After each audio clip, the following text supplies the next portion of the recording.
It's the Inside Scoop Virginia, all the news Virginians want to know. Now here's the host of Inside Scoop Virginia, George Burke. Welcome to Inside Scoop Virginia tonight. My guest is Bob Hull, old friend of mine, happens to be my delegate. Bob's in his 16th year as a delegate representing the Falls Church area of Fairfax County.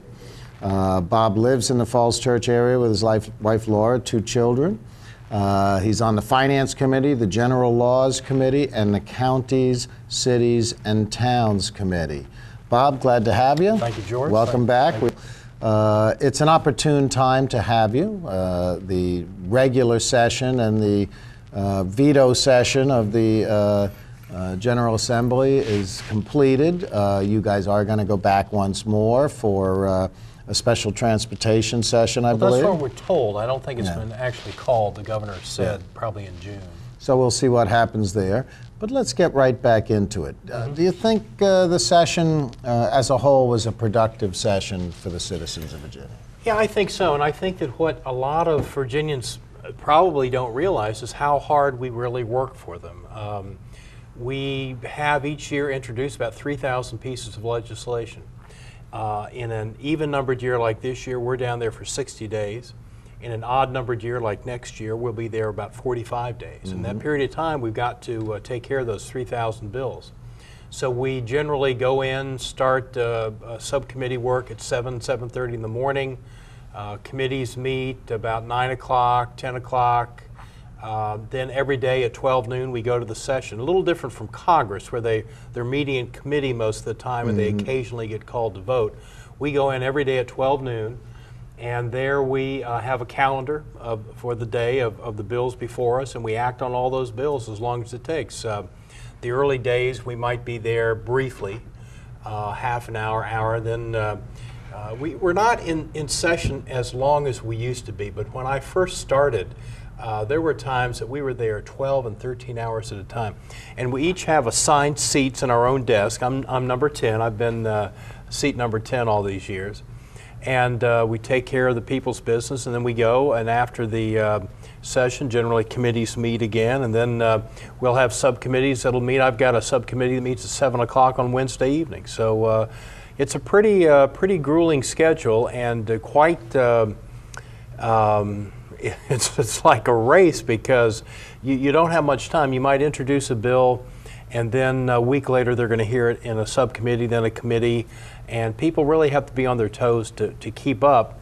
But I will say that now with the internet, your constituents can follow what's happening and will even contact you and ask you about things that you didn't even know had happened because you're very familiar with what happens in your own committee. But you're not familiar with what has happened in the other committees, and often we'll read the newspaper just to find out what's going on. It's kind of funny. But I think it was productive this year, yeah. The people tend to think that being a legislator, whether it's at the state level, or in our case the Commonwealth level, or it's even Congress, they are tough jobs. And you're running all the time. You're being pulled in 15 or 20 different directions. You know, I mean, I know what lobby day is like, when the citizens' lobby day. I mean, certainly there's lobbyists around every day, and some of our constituents may think lobbying and lobbyists are a dirty word, but in fact, the reality of the matter is lobbyists do contribute to the process because you're usually dealing with lobbyists on both sides of the issue, so you get a balanced view by listening to them both. And the one thing that people don't understand is that if a lobbyist ever lies to a member, their credibility is shot, and they are no longer effective. So they need to make sure that they provide you with the truthful information. And we only have enough, you know, in the General Assembly, there's not a lot of money. We're not as lavish as with members of Congress. Members of the House of Delegates have been paid $17,640 since I think 1990. And we have one full-time legislative aide. And most of us have our legislative aides who can come to Richmond. Now, sometimes they can't, and they'll stay back in the home area, and then you'll hire somebody just for the session. But you don't have a lot of people that can do a lot of research, so you've got to depend on those lobbyists. There's no question about it. Even on Capitol Hill, you know, you've got, on the House side in particular, you'll have 3 or 4 legislative assistants, but you know how much they have going on. Right. And those legislative assistants regularly rely on lobbyists to get the information. Nobody generally knows an issue better than a lobbyist, as long as you understand that lobbyists on one side or another side of the issue are going to push their viewpoint, and as long as you understand that, it works. What would you suggest is, generally, in terms of the General Assembly session, what was probably a couple of the most important pieces of legislation? Well, this was a year that we faced the aftermath of what happened at Virginia Tech last year. And we also had the whole thing with Michael Vick and the awful abuse of those dogs. So we passed a bill to strengthen the protection of animal fighting, not just dog fighting, but you know, the cockfighting, and you'd be surprised at different animals people use for fights. So we upgraded using every other animal to a Class 1 misdemeanor, which can still get you a year in jail. And we've got the fighting of dogs is a Class 6 felony, the lowest level of felony, but still up to a year in prison, not just jail. And we also made it a Class 6 felony if you also provide things that force an animal to fight. You know, there's certain things that they wrap around these animals to get them to fight, and so possession of those becomes a felony. Then in the aftermath of the Virginia Tech slayings, we had to upgrade our mental health system. And that entailed both some new funds as well as a change in the law, because for years, I'd say over the course of the last 30 years, things have evolved probably in every state where it's fairly difficult to have a person committed to a mental hospital against their will. And that's for the good, because, you know, in the old days, you drive up and say, like, you know, Uncle Harry's been a problem, and boom, you got him in the mental institution. But now, you know, you have to have a trial, you have to hear evidence, you hear from the psychiatrist and whatnot. And the old standard in Virginia was that a person could be committed involuntarily if they posed an imminent danger to themselves and others. The problem was, what does imminent mean? And there was some hang-ups in the court system about what imminent means. Most of these trials are conducted by special justices that are there specifically for that purpose. And so we changed it to say that if a person if there would be substantial harm caused to the person or others by that person not being committed, then they should be. And so that was a change. I don't know what that will do in terms of how many more people will be committed, but at least we're trying to get at a standard that's more applicable around the country, and that's what that does. The other thing we did is we put about $40 million new dollars into the system to make sure that the community service boards at the local level have adequate staffing so that there can be somebody from those boards at each of these commitment hearings. That was one of the problems in Blacksburg with this young man, Cho, that the local community service board could not afford to send somebody to the hearing, and there was no follow-up. He was ordered to have outpatient service, but nobody ever followed up. So we wanted to make sure that that would never happen again. And so we made a number of changes in that regard. And like I said, the animal fighting. And I think one issue that has been around a couple of years is payday lending. You know, it's a mixed bag. When we first, several years ago, we passed legislation to authorize payday lending in Virginia. And at that time, we were told that there was at least one payday lending institution that was affiliated with a national bank. Therefore, they could move into Virginia and do business because they have a national charter, and we would have no control. So we decided, well, we'll go ahead and we'll get some controls. But it actually opened up almost a flood of companies coming in to offer payday loans.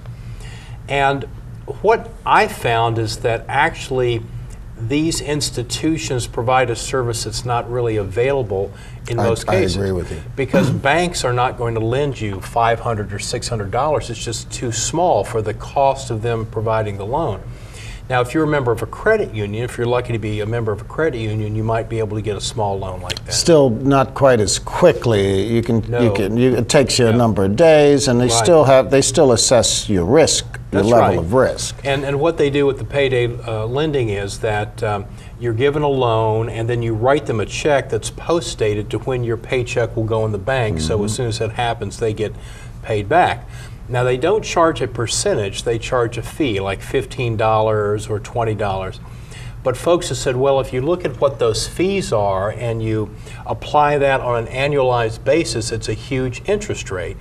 That's somewhat misleading, because if you're charged a fee by your bank and you annualize that, it becomes a large interest rate. But we try to make sure that we would try to regulate things a little more, and at the same time make it so that the companies could still do business, because if it gets too bad, they say, well, we just can't make any money and we'll leave. So we made sure that you can only get so many loans per year.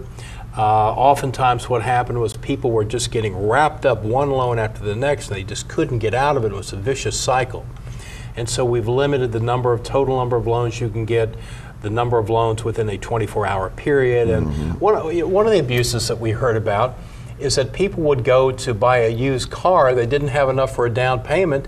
The car dealer would have them get in a car, they'd drive down the street, and they'd stop at every payday lender so the person could get enough money. Well, that's outrageous. So part of that is to maintain a database so that every lender can go into the database to see if a particular person, when the last time they got a loan, to make sure that they, if they have so many loans and they can't get another one. So the database is also important to make sure that you don't have those abuses. I was privy to some of the debate on the issue, and the opponent, there were a lot of people who just wanted to get rid of it. Yeah. And my argument was, well, what do you do for people who happen to be at the bottom of the food chain, either through their own fault and having poor credit, or through no fault of their own? Where do they go in an emergency? That's right. And it just was nothing. They talked about churches, they talked about credit unions, but it's a major job to keep track of putting money out, taking money in, lending it out. Those things aren't available to everybody. Correct. And that's the one thing. So when you hear about the abuses, you say, oh my goodness, let's get rid of the industry. But then you realize there is a service provided. Can the service be provided in a way that's fair? And the faith community was important to driving us to the point that we put those standards in. And the faith community, labor, there were a lot of people who were on that side of it. But I think you folks came up with a pretty good compromise. That doesn't mean that it won't rear its head again in future sessions. I was told the other day that the big target next year among some of the consumer groups and the like is the title loans. And I want to get back to that in a minute. We're going to run out of time in this segment. So before we go to our break, I want to remind our viewers that, in fact, 571-749-1166 is the number that you can reach us at. And if you have a question for Delegate Hull, don't hesitate to call. And we shall be back in 2 minutes for the next segment of Inside Scoop Virginia. And we'll talk about the session a little bit more, and we will probably talk a little bit of politics as well. So we'll see you at the turnaround, and stay with us.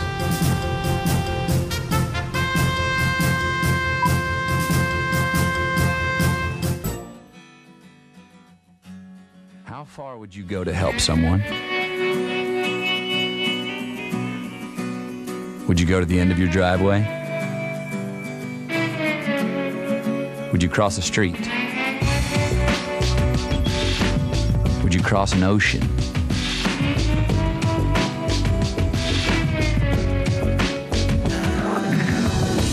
To a place 6,000 miles from home?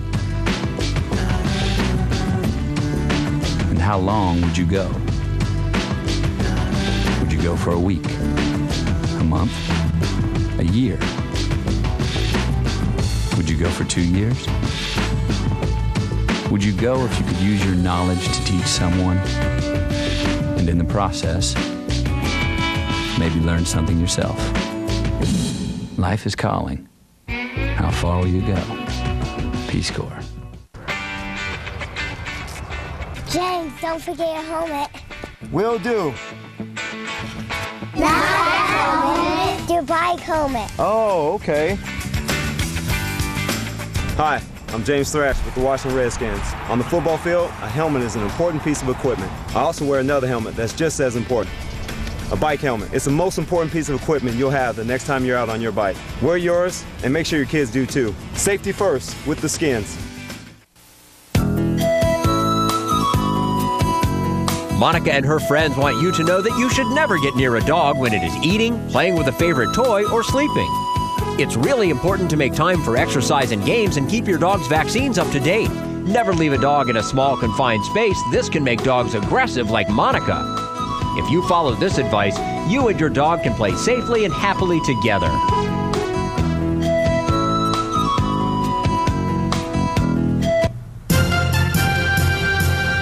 Now back to the Inside Scoop, Virginia.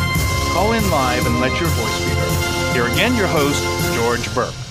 Welcome back to Inside Scoop, Virginia. My guest today is Bob Hull, delegate from the 38th District. I always get the numbers mixed up. He's my delegate, represents Falls Church area of Fairfax County, 16-year incumbent. We go back a long way on a lot of things, and he's seen a lot of things come and go in Fairfax and down there in the General Assembly. We were talking about these car title loans. I think that is, if you want to define them as abusive, that's almost even more abusive than But you know, it's funny. The thinking is that it is, but when you look at it, it turns out that they're not as bad. In fact, their folks have argued that, you know, we have a set of standards that we've been using, and they don't have the abuses that the payday lending folks have. So I'm not so sure we need to get into that. I don't know. I mean, we're waiting to see what the facts are. But when you hear about it, you say, oh my goodness, a person would lose their car and whatnot. But I understand the way in which they work. They have some standards that haven't been abused. So we'll see how that plays. One of the things that is a big abuse, you know, is this whole thing with the subprime lending. And that's another issue we addressed. I'm on the Virginia Housing Commission, and that's something that we've looked into. And the governor set up a task force just to get into some of this, because the two areas of the state where you've got the biggest problem with foreclosures due to subprime loans are Prince William County and Stafford County. Last year I was able to get money to set up a Virginia housing research center at George Mason University. And we had some of their folks come down at the beginning of the session to give us a briefing on things. And they were saying at that time, and I understand it's gotten worse since then, that Prince William and Stafford have the biggest problem, and that there was at that time a 15-month supply of housing in Prince William County. In other words, under normal circumstances, it would take more than a year to sell all those homes. In Stafford, it was 21 months. Now, I understand now in Prince William, it's more like 21 months, and I don't know what it is in Stafford, but the subprime lending by itself was not a problem. I think what happened is that it was offered to too wide, let's say, a universe of lenders, in which the people getting the loans weren't given enough information to know that if they had just made some small changes, paid off some things, they probably could have gotten a regular loan at a lower interest. So what we did is to say that we allowed the State Corporation Commission to find mortgage lenders or mortgage brokers if they violate the law or regulation relating to lending, and to require background checks on all mortgage lenders, just like you would, for example, if you go into a pawn shop, those people have to go through a background check. What's interesting is we also applied that to locksmiths this year, because it turned out that we found out that people were getting out of prison becoming locksmiths. That's not what you want. So we did that this year. But anyway, We also said that there are these schemes where a person will come in to say that they're trying to help you to take care of things, and they end up taking your house. You sign papers and they take your house. We made that a crime, and we'll try to crack down on that.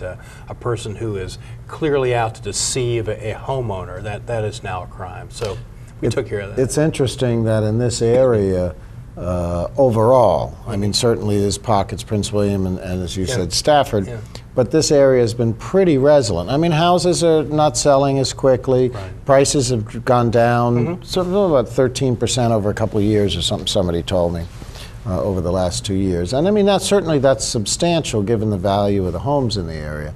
But it's not like they're facing in the Midwest and some of the other parts of the country. California, Florida are having problems. I think if you look over about 100 and some odd year period, the average appreciation in value in Northern Virginia, what we used to call Northern Virginia, Arlington, Fairfax, Falls Church, Fairfax City, is about 7% a year over the long term.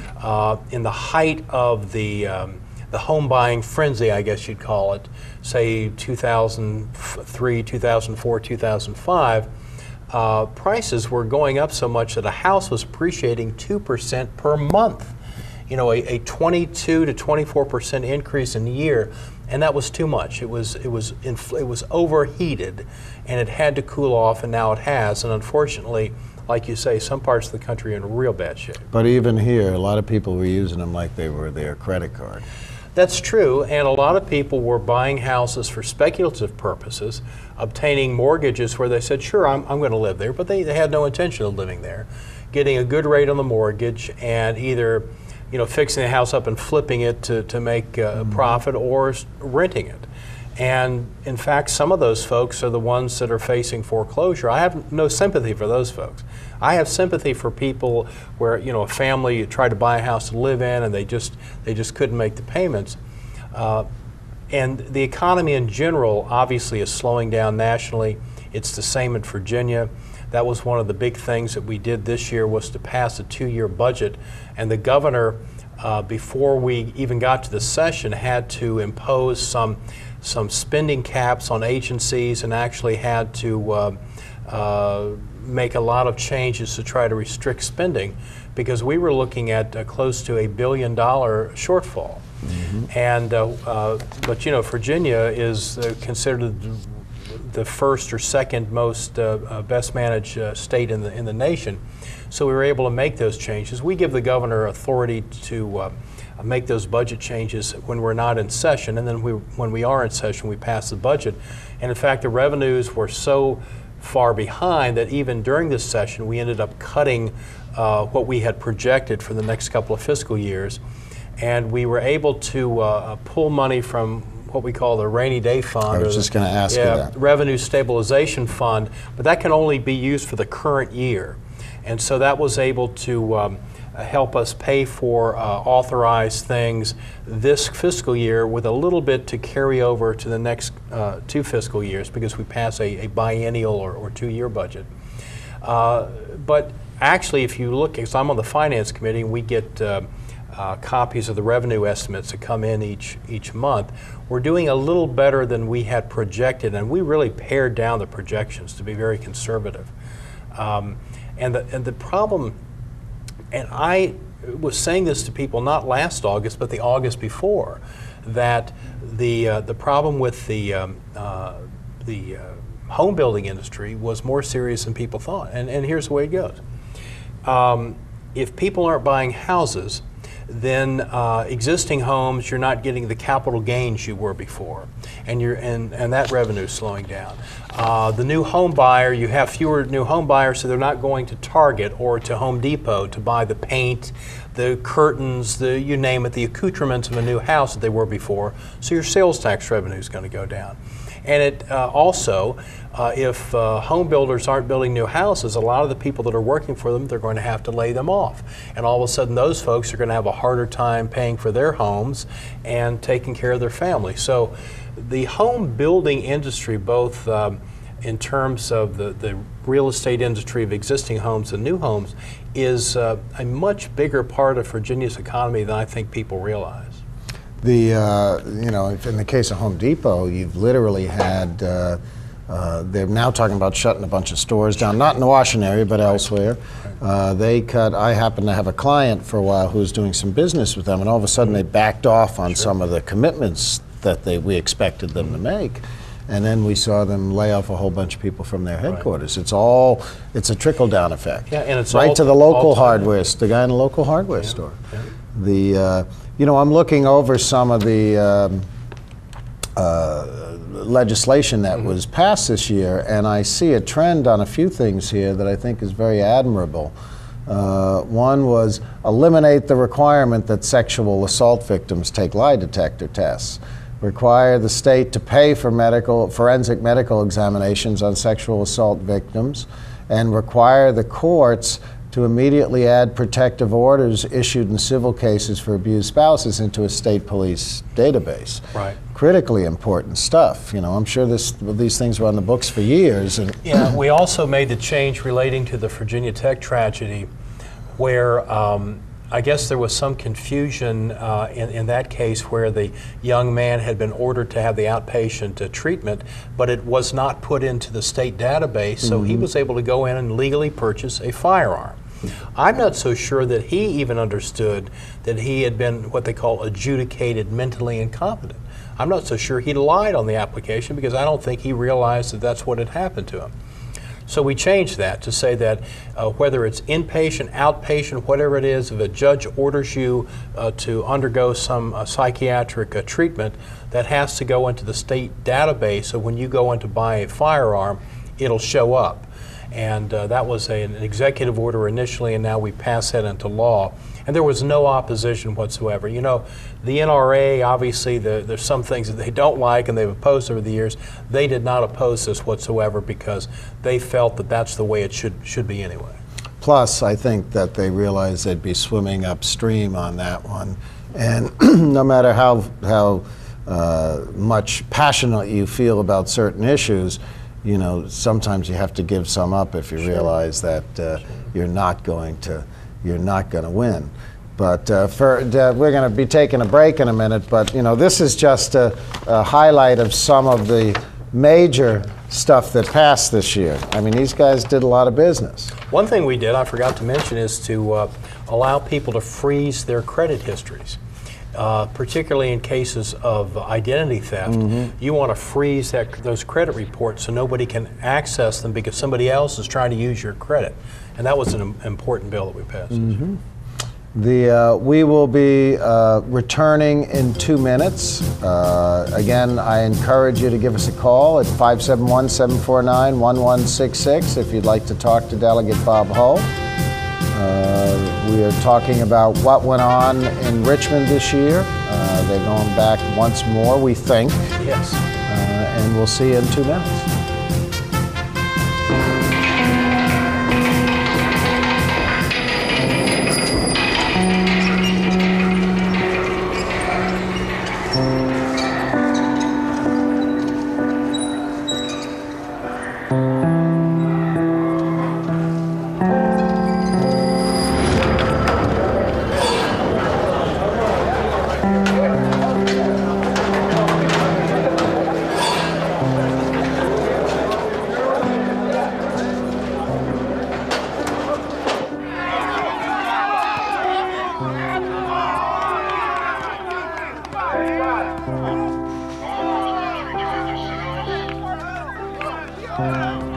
Go to jail for a gun crime, and your family serves a sentence with you.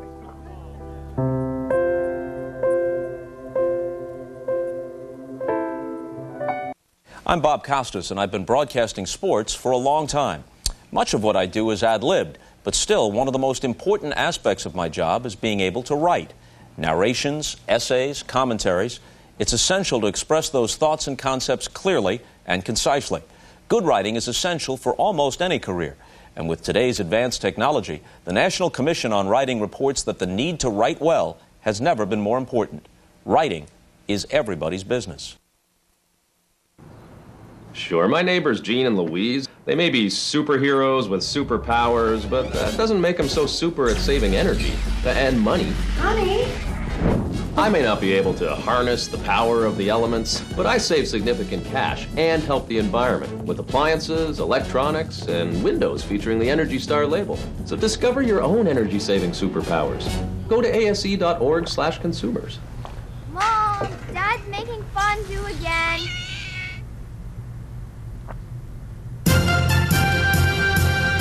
Now back to the Inside Scoop, Virginia.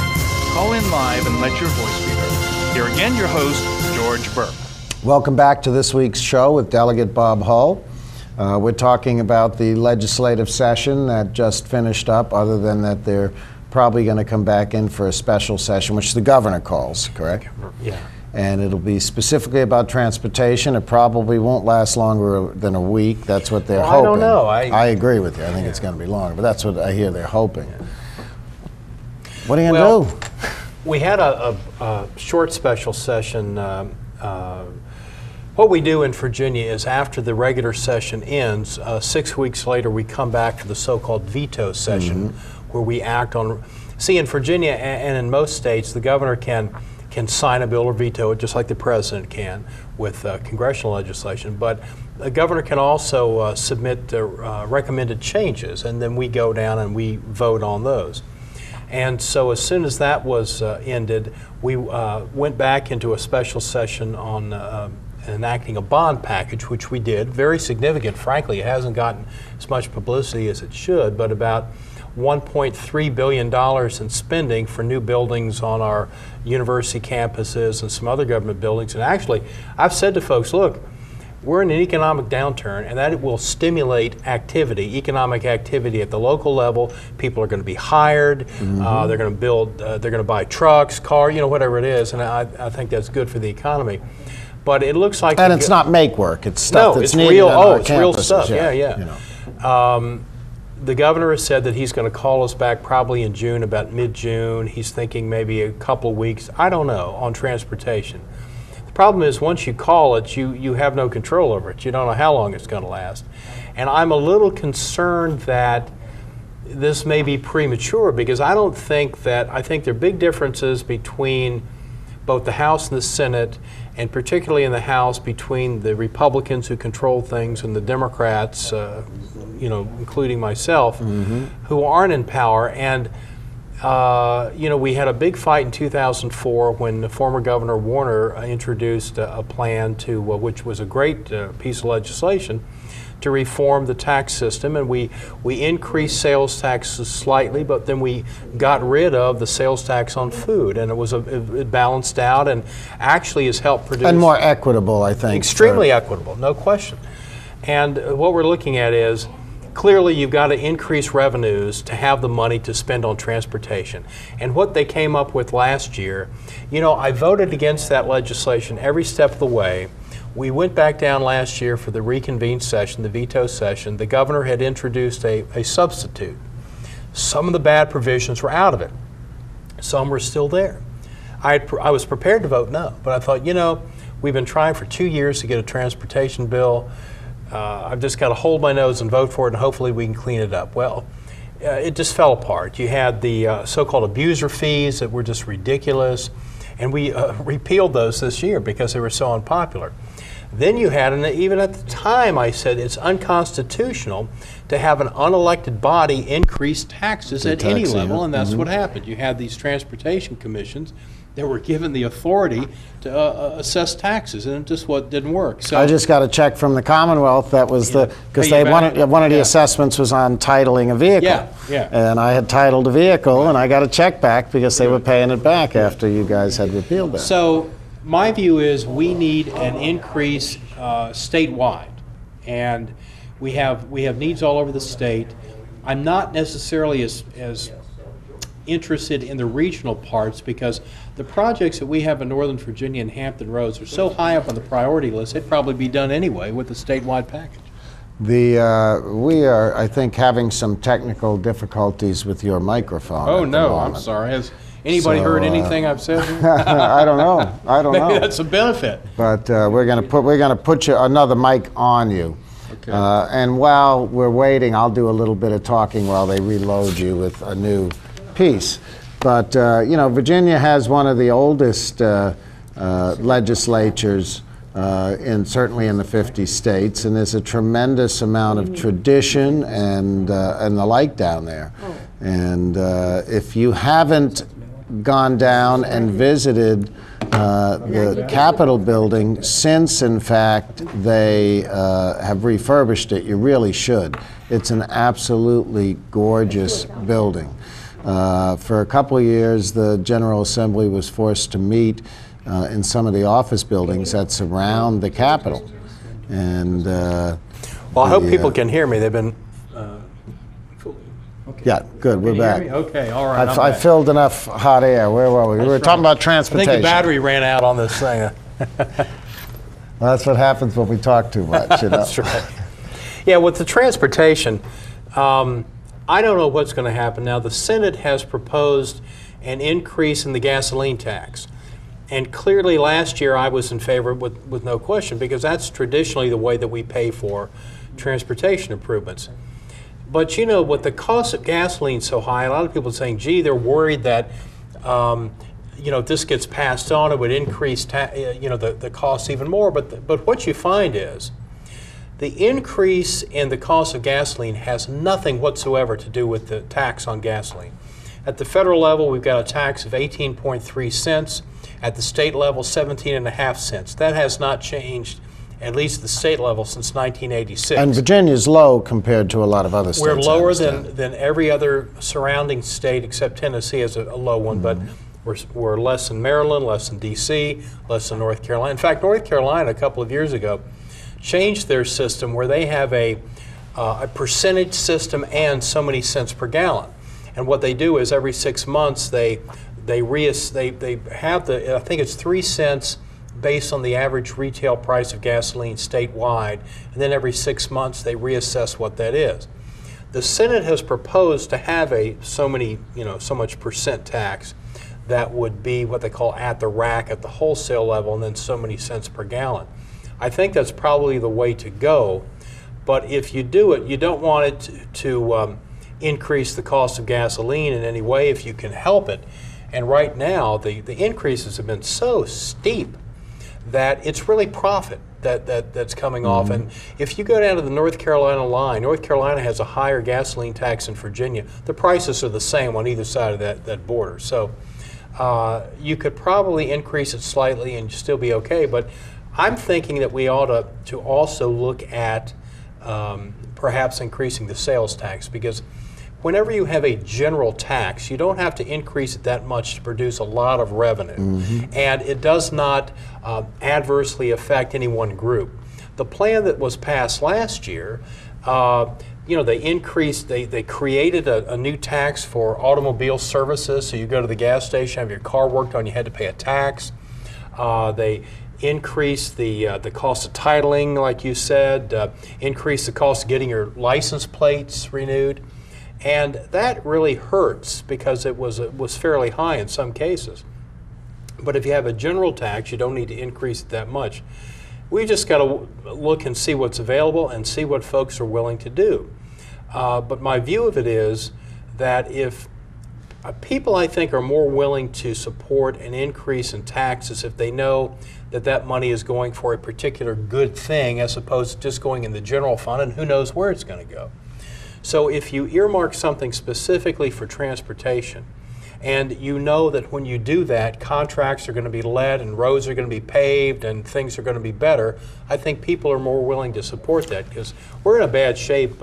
Our maintenance costs now are taking so much money, we're having to pull money from construction funds to pay for maintenance. And within 3 years, we'll have no construction funds left. And something has to be done about it. And if you don't do the maintenance, I'll tell you what, I was in northern New England a couple of weeks ago, and I haven't been in northern Maine recently, but I was in northern Vermont and northern New Hampshire. New Hampshire's roads are pretty bad. Of course, they have all the frost heaves and all the stuff. Like, we get a little bit of that up in the mountains of Virginia, but a lot of that state, because it gets so cold and warms up. But northern Vermont, I was on Interstate 91, and it was like it just got same amount of lanes, but the quality of the roadway just went downhill and downhill and downhill the further north I went, to the point where there were tons of potholes and rough road and literally grooves where the truck tires on the big rig trucks had put grooves into the highway. Right. They just don't have the money, and of course they have a tiny tax base. Their whole population in the state of Vermont's half the size of Fairfax County. Sure. And they just don't have the money to repair these highways. And it's becoming a real problem up here, and I don't think we want to see our roadways. I mean, Virginia has a pretty good road system. We may not, some people may argue we don't have enough roads in Northern Virginia. Well, it isn't we don't have enough roads, it's we have too many people. We don't have many places to put roads anymore. That's why we're looking at alternatives. We actually have more cars than licensed drivers, you know. No, I'm not surprised. Yeah. I'm not surprised here. But the fact of the matter is we can't, we certainly have road construction needs, but if we let this maintenance start falling apart, we're in big trouble. You're absolutely right. And one of the problems is what's really needed, and I don't know if we're going to get at it in this special session, is a change in the formula by which the state gives, allocates money for maintenance. Right now, and this is because of former Senator Warren Barry, got a change years ago to say that the money should be allocated per lane mile of roadway. Well, the problem is you can go to a rural part of the state where you might have a county with as many lane miles as you have, say, in Fairfax, but clearly we have more traffic. Mm-hmm. So we need to change it to lane miles traveled, which is a measurable thing, and we know what that is. If we did that, we would have a larger proportion of the allocation to pay for our maintenance, because clearly so many cars go over the same piece of ground, you're going to have more wear and tear. But right now, I notice that now there are more potholes that are unfilled, so many problems that you find, and you're right, you've got to take care of maintenance, because if you don't, what's the sense in building a new road if it can't be maintained? It's just a waste of money. It's a serious problem. One of the things I think that some of us in Northern Virginia feel is some of the legislators, and they're not all Republicans from the rural areas, they're Democrats from rural areas, as you well know, but predominantly the Republicans. The Republicans don't want any kind of new tax. They don't want to have to, they want to be able to point to the Democrats and use that as, as an attack. That's what's interesting is that in 1986, when then Governor Bliles called a special session, they increased the sales tax by 1/2 cent and earmarked that to what they called the Transportation Trust Fund, which went to construction. Not a single legislator was defeated based on voting to increase the tax. And in many cases, what Republicans are worried about is not so much the general election, but a primary, that they'll be challenged by anti-tax Republicans in a primary. Now, in 2004, we had about 17 House Republicans who went with the Democrats to approve the Warner tax plan, and they were targeted by the anti-tax Republicans, and they were not successful. One was defeated here in Fairfax County, but I think there were some other issues in that race. But I think they're as worried about a primary challenge as they are being defeated in a general election. So it becomes not just a policy matter, but a political matter. And yes, people are going to accuse you of raising taxes and accuse you of all kinds of bad things, and that, you know, that's politics. There's a little give and take, and you have to be prepared for that. But I think, like I said, the House Republicans are fearful of these challenges in a primary, and therefore it becomes hard to cobble together a coalition of people who can support the type of things that are needed. I want to talk a little bit more about politics, both state politics, a little bit of federal politics when we get back. I thank you folks for watching. My guest is Delegate Bob Hull, and we've got one more segment left, and we shall be back in 2 minutes. One day, I forgot to throw away my trash after lunch, but then I saw it later when I was playing in the woods. The next week, I went boating with my grandpa, and there it was. I tried to go swimming, but I couldn't because of my trash. And when I went fishing, well, You can guess what I caught that day. So now I always throw away my trash in the garbage can, where it belongs. 1 in 8 Americans goes hungry. One idea helped change that. A community started a garden that blossomed into farmers markets. 1 in 6 children lives in poverty. One group of women found an answer by opening a daycare center that their neighbors could afford. Today, 36 million Americans live in poverty, but one by one, people are helping themselves and each other to change the picture of poverty to one of hope. For easy ways you can help, visit povertyusa.org. Every year, 250,000 Americans are diagnosed with Alzheimer's disease. My fellow scientists and I are working on treatments and a cure for this deadly disease. Millions of lives are at stake. Alzheimer's disease affects 1 in 3 families. We're committed to uncovering the mystery of Alzheimer's. And we're not going to quit until the job is done. To find out more about Alzheimer's disease, call 1-800-437-2423. Only through research will a cure be found. James, don't forget your helmet. Will do.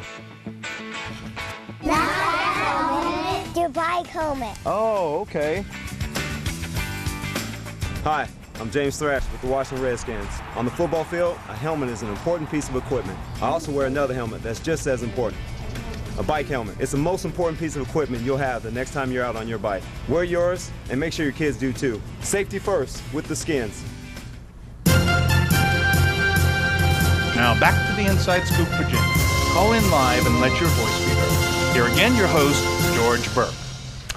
Welcome back. My guest is Delegate Bob Hull. We're talking about the session, and we're going to delve into politics a little bit now, I think.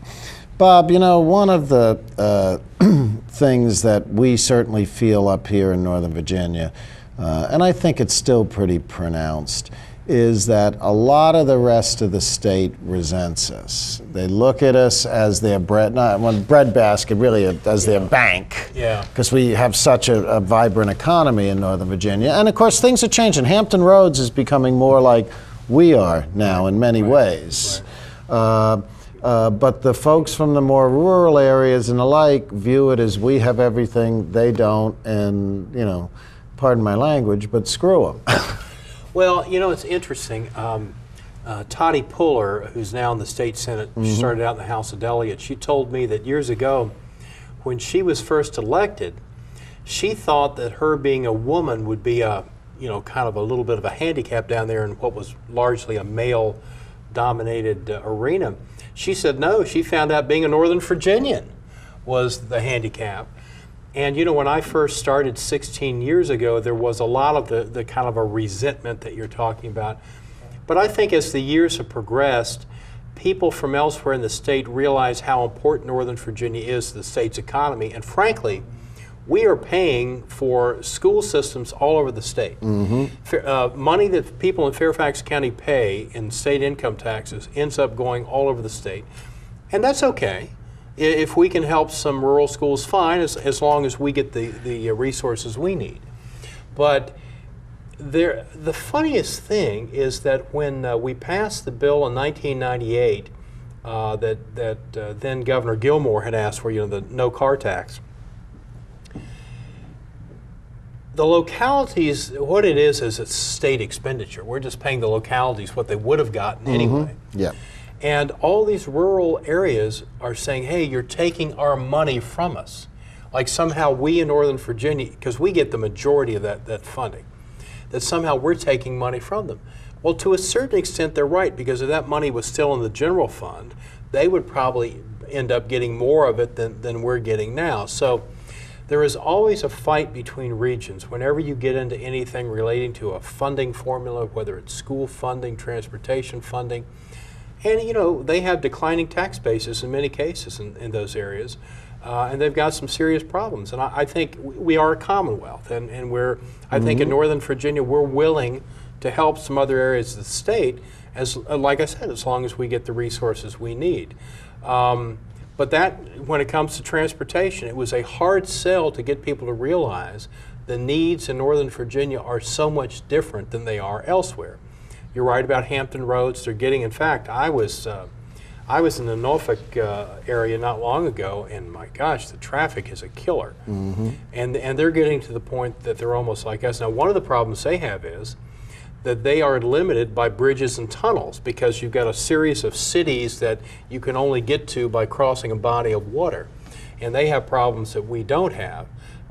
We probably don't have enough bridge crossings into the district in Maryland, but in terms of Northern Virginia, to access one point from another is pretty good. But then you've got statewide needs. For example, Interstate 81, which a lot of people in Northern Virginia know about because they've got kids that go to colleges all up and down that corridor. JMU, Radford. It's a bad road. Trucks use it heavily. There's one stretch of that road where Interstate 77 intersects it. That's considered the most dangerous road in Virginia. There have been so many fatalities. So that's why we need a statewide component to any transportation plan, as well as trying to take care of our needs here, which are so big. The other thing that friends of mine from other parts of the state have suggested is, now you're a local guy. I mean, you've basically lived here all your life, but most of us are carpetbaggers. We've come from elsewhere, often from the north, so to speak. And well, you know, we look at Northern Virginia from the perspective of Northern Virginia, and we say, well, this isn't really a southern state. If you go to the south side, or particularly south side, but even, you know, the James River area, et cetera, you realize that this is certainly a state that is part of the New South, but certainly part of the South. And they look at us as a bunch of carpetbaggers, and we continue to grow, and we continue to grow with people from moving from elsewhere. Plus, we're stained by being right across the Potomac from Washington, D.C., and the federal government as well. And it's funny, I don't use the acronym NOVA to describe Northern Virginia, but a lot of people elsewhere in the state do. And there's now another little acronym, ROVA, Rest of Virginia, that you hear about, because the needs are so different. But what's interesting is that a lot of the problems that Fairfax County faced maybe 20, 25 years ago, other parts of the state are facing now, and they realize, hey, you know, maybe they were onto something in terms of, for example, the proffer system for development. Look at the Richmond suburbs. Oh, yeah. You know, I mean, and there's wealth in those suburbs, just as there is in Northern Virginia. And there are little pockets of growth in the state. In the Bedford County, Bedford is sort of halfway between Lynchburg and Roanoke. There's been growth there. And a lot of it is from retirees from New York and Pennsylvania who are moving down. And there are some parts of Virginia that have been ranked as the best place in the country to retire and that kind of a thing. Obviously you've got growth in the Blacksburg area because of Virginia Tech. If you look at all the university towns, those are growth areas because people are moving in because there are opportunities there. So other parts of the state are realizing that, gee, maybe we're not so different after all. But you're right, to the average Virginian, probably outside of Northern Virginia, this is foreign territory. Well, you know, there's been a couple of discussions over the years, and I'm talking Democratic Party now, where some people have approached me and others and said, well, why don't we think about holding a Democratic convention in Northern Virginia? Like this year it's going to be in Hampton.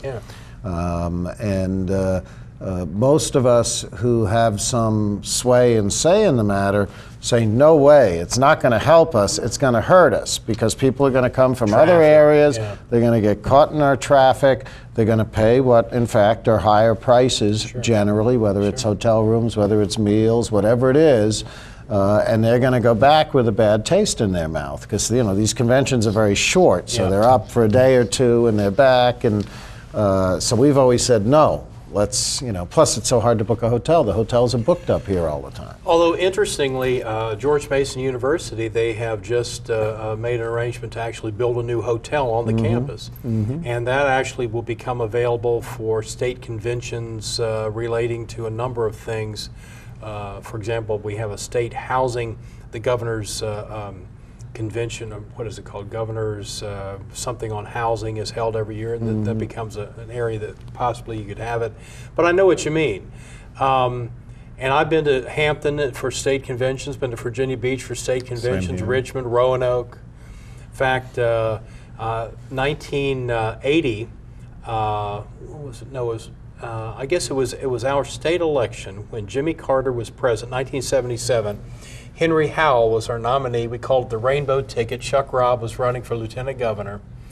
Ed Lane was running for attorney general. I was at school at Virginia Tech, and I went to Roanoke to the convention and was able to see President Carter was there. Was that at the Hotel Roanoke, the venerable Hotel Roanoke? No, actually, that was at the Roanoke Convention Center. Yeah. I think there's a Salem Convention Center right outside of Roanoke and a Roanoke Convention Center. There are a lot of places to hold conventions in Virginia. It's possible to do it in Northern Virginia, but you want people, like you say, to have a good impression of it. Plus, I prefer to go elsewhere, only because Virginia is a big state. There's a lot to it, and too many Northern Virginians think all of Virginia is like where we live. Right. And you know, we have some beautiful areas in Northern Virginia, but it's such a disparate state with so many different types of geography and geology and the like. State. It really is. Beautiful and I've lived here 30 years now, and I still haven't seen it all. But you know, it's like you have to go to Monticello, you have to go to Appomattox, you have to, you know, go down to the Shenandoah and the Blue Ridge, because there's just so much to see. Well, let me give you an example. Richmond has a museum that rivals anything you'll find in Washington in the Fine Arts Museum. They've got the world's second largest collection of Fabergé eggs. Most people in Northern Virginia have never heard of it. They have a great collection of art. Every year, I think this was the 16th or 17th year, that Virginia Commonwealth Universities held a French Film Festival. So this spring, I got my son and we drove down to Richmond so he could see, he takes French in high school, and we saw these French films. And then we went to this French restaurant right up the street from there called the Can Restaurant. And then I took him to the Fine Arts Museum because they actually had some French Impressionist works there. And it was a great experience, but most people in Northern Virginia are totally unfamiliar with that. That's true. But again, like you say, you can go to Charlottesville, you can go to Richmond. Most of the Civil War, the battles were here in Virginia. There are Civil War battlefields everywhere. Even going along the James River, get off 64 and go along 40 there. We've got less than a minute left, and I just want to hit a couple things real quick. Number one, obviously, we've got a Senate race this year. Our nominee is clearly going to be Mark Warner. No one else filed. Outstanding person, outstanding candidate. I don't see anybody beating him. I don't see how you could. I agree with you, and I think he's going to be a very strong candidate. He's not going to leave any stone unturned. He's going to work as hard as if he had, you know. I mean, I don't want to suggest Gilmore's a pushover, but he's just got so many negatives. Gilmore's going to get the Republican nomination. That's true. You got Bob Marshall. Bob Marshall is stronger than people think. And then we have congressional races. I mean, the 8th, Jim Moran's got a minor primary. We've got Connolly and Byrne and a couple of others vying in the 11th. It looks like we may have a change from a Republican congressional representative to a Democrat. Yeah, I think so. I wish we had more time. We could talk politics a little bit further. Bob, I want to thank you for appearing tonight, and we'll see you soon. Thank you very much.